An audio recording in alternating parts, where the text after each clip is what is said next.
Alright, so I'm going to do a quick video on how to remove the bottom cover of this Samsung Notebook 7 Spin.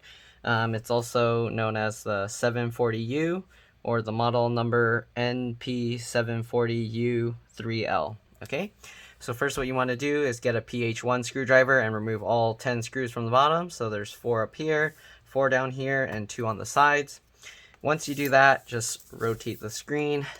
There's a little gap here, hopefully you can see, but I just get my fingernails and slide them in between the gap. All right, and then I kind of just pull on it like this.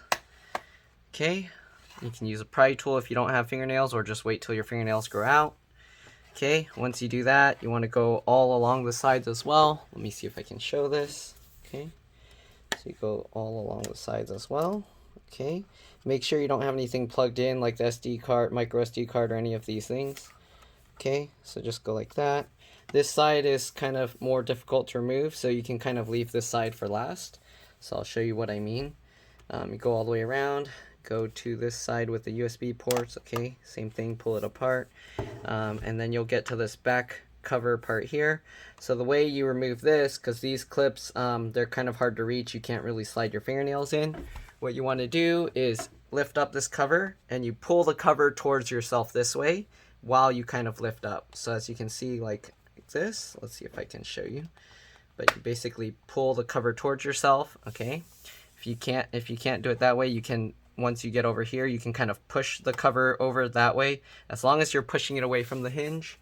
And while you're doing that, lift it up. As you can see, it pulled those clips out, and then you can flip this side over just like that. So the reason why you want to pull the cover over away from the hinge or twist it is because the clips are clipping in this way. So when you pull it over, it unclips the edges. All right, so that's just the easy way to remove the cover. And then when you put it back, make sure you put this side back first, okay? And then just snap everything back down in place, okay? Make sure all the clips are in all the way. Oh, people are messaging me right now. Make sure all the clips are clipped in all the way, and then put all the screws back in. So that's the easy way I found to do this. If you want to know what all the internal components and stuff are to upgrade it, then there's a video for that on that I posted earlier. So watch that video. And yeah, this one is basically just a quick tutorial how to remove the bottom cover. All right, hopefully that helped. If it did, please like and subscribe so others can find my video. Thank you for watching. I'll see you in the next one. Bye.